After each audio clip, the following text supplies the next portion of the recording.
Dan untuk membahas informasi selengkapnya, kami telah terhubung dengan pakar hukum pidana Prof. Suparji Ahmad. Selamat sore, Prof. Sore, Mbak. Ya, Prof, ini Anda juga tadi sebagai ahli hukum pidana begitu ya, yang memberikan pernyataan begitu. Menurut Anda, Prof, dari mata Anda, apakah ada yang janggal dari penyitaan HP Aiman ini? Ya, pertama bahwa penyitaan itu adalah sebuah upaya paksa ya, mengambil dan bergerak ya atas milik seorang saksi atau kemudian seorang tersangka ya dalam kepentingan sebuah penyidikan. Oke. Nah, tentunya agar proses penyitaan tadi itu memenuhi perlindungan terhadap hak asasi manusia, maka tidak boleh dilakukan secara sewenang-wenang. Maka untuk itu Mahkamah Konstitusi melalui putusan nomor 21 2014 bahwa penyitaan dapat diuji melalui mekanisme pra-peradilan. Di pra-peradilan tadi itulah diuji sah dan tidaknya penyitaan.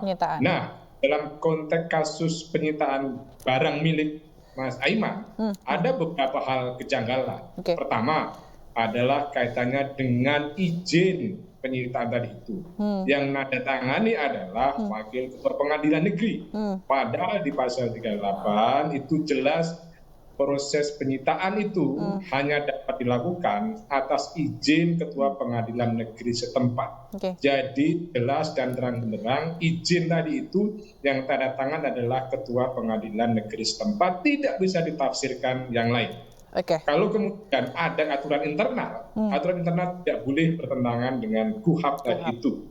Nah, apa makna dari izin Ketua Pengadilan Negeri? Maknanya adalah adanya sebuah persetujuan, adanya sebuah pengawasan agar penyitaan tadi itu berlangsung betul-betul untuk kepentingan pembuktian dalam penyidikan, dalam pemeriksaan, dalam penuntutan.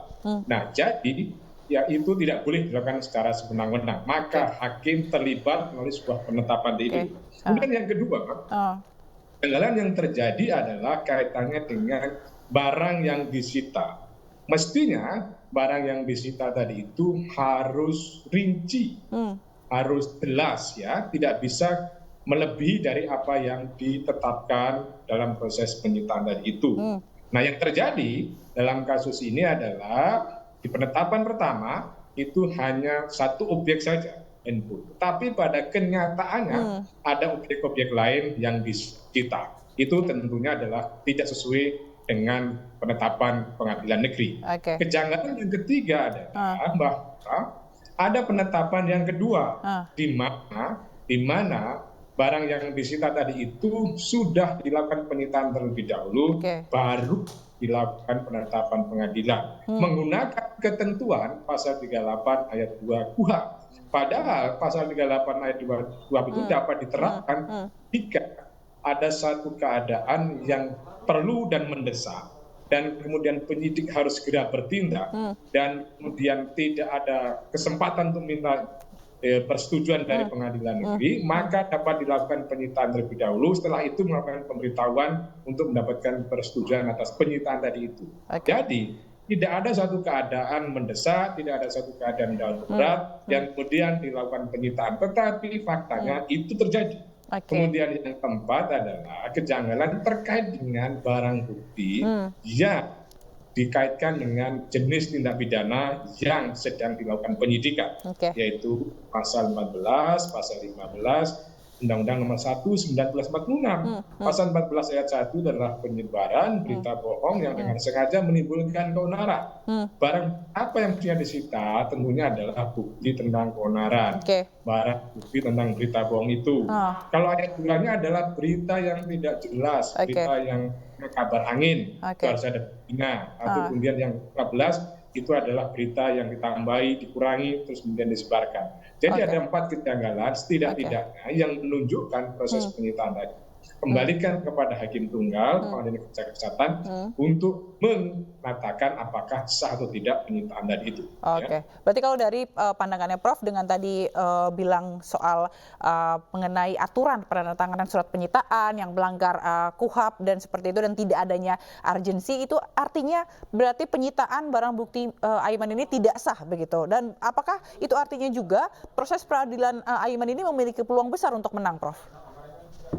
Ya, pertama bahwa memang penyitaan tadi itu kan tidak boleh dilakukan dengan semenang-menang, tetapi harus ada kewenangan yang diberikan oleh KUHP dan kewenangan yang diberikan oleh penetapan pengadilan. Nah, kalau kemudian dalilnya di dalam persidangan pra peradilan bisa dibuktikan ada kesalahan prosedur dalam penyitaan, maka nanti potensi untuk dikabulkan gugatan atau permohonan pra peradilan ini adalah sangat besar. Karena pada dasarnya adalah bahwa persidangan pra peradilan itu adalah menguji prosedur. Dan objeknya apa? Objeknya adalah penyitaan. Bahwa dalam penyitaan ini ada kejanggalan, ada kesalahan prosedur. Mulai dari izin, mulai dari objek yang disita, mulai dari waktu penyitaan. Maka itu nanti adalah sangat dipengaruhi dari bukti-bukti yang menunjukkan ada kesalahan-kesalahan prosedur tadi itu. Sejauh ini adalah pihak pemohon, pihak Aiman mampu mendalilkan tentang itu, dan apa yang dilakukan adalah tidak mendasarkan pada sebuah asumsi, tapi mendasarkan sebuah norma yang telah jelas. Sekali lagi bahwa ada ketentuan yang jelas hanya berdasarkan izin Ketua Pengadilan Negeri setempat. Dengan demikian, itu adalah menandatangani Ketua Pengadilan Negeri tadi itu. Maka kalau itu yang terjadi, bukan Ketua Pengadilan Negeri, berarti adalah sebuah kesalahan prosedur dari penyitaan. Apakah kemudian akan dibantah bahwa itu adalah suatu hal yang biasa? Ada wakil Ketua Pengadilan Negeri dan itu adalah sepakat tadi internal tadi itu. Saya kira itu adalah tidak bisa bertentangan dengan apa yang ada dalam KUHP. Jadi soal menang atau soal kabul sebuah gugatan tadi itu adalah sangat tergantung dari proses pembuktian kesalahan prosedur. Sejauh ini saya kira mampu dibuktikan adanya sebuah kesalahan. Berarti adanya kesalahan prosedur terkait dengan adanya penyitaan barang bukti, meskipun penyitaan ini berkaitan dengan pencarian bukti, begitu ya. Nah, ngomong-ngomong soal bukti, yang dicari adalah polisi adalah narasumber yang sampai saat ini masih dilindungi oleh Aiman Wicaksono, begitu. Dan pada saat itu Aiman masih sebagai wartawan, artinya Aiman masih memiliki hak tolak. Iya, betul bahwa kalau kita lihat dari kronologis yang terjadi kan, bahwa Mas Aiman ini kan wartawan, ya, kemudian punya hak tolak, terus kemudian bahwa yang bersangkutan jubir, kemudian caleg, tapi kemudian sudah mengundurkan diri, tapi kemudian belum disetujui, maka status wartawannya itu adalah masih melekat. Meskipun kemudian ada edaran PBI yang kemudian harus mengundurkan diri, tapi pengunduran kan harus ada sebuah persetujuan. Dengan demikian, selama pengunduran diri tadi itu belum disetujui, maka statusnya masih melekat sebagai seorang wartawan. Dan disitulah kemudian sebagai seorang wartawan hak untuk menolak agar apa? Agar terlindungi narasumber. Kalau nanti narasumber tidak dilindungi oleh wartawan, maka kebenaran tidak akan terungkap, kan akan beresiko, akan berbahaya. Maka disitulah dalam konteks jurnalistik, narasumber itu adalah dilindungi. Tujuannya apa? Supaya mengungkapkan sebuah kebenaran. Seorang narasumber, kalau kemudian dia nanti terancam keselamatannya karena dibuka identitasnya, maka dia tidak akan menjadi narasumber, tidak akan mau menjadi narasumber. Maka untuk itu adalah dia dilindungi. Dan wartawan punya hak tolak untuk apa? Untuk melindungi narasumber tadi. Itu tujuannya untuk melindungi kepentingan narasumber, untuk melindungi sebuah kepentingan kebenaran.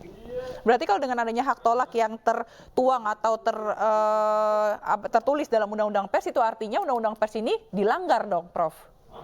Ya, disitulah sebetulnya satu persoalan fundamental ini adalah apakah kemudian Pak Mas Aiman ini bisa langsung dimasukkan unsur melakukan tindak pidana pasal 14 pasal 15 atau sebetulnya ada mekanisme internal melalui Undang-Undang Pers, jadi melalui Dewan Pers. Nah, itulah sebetulnya mestinya harus dilihat secara jeli, secara cermat bahwa yang bersangkutan adalah masih wartawan, sikap dan internal dari Dewan Pers itu masih terlebih dahulu. Oke, baik. Terima kasih Prof. Suparji Ahmad, pakar hukum pidana atas informasinya dan terima kasih telah bergabung di Ini Sore. Salam sehat selalu, sampai jumpa.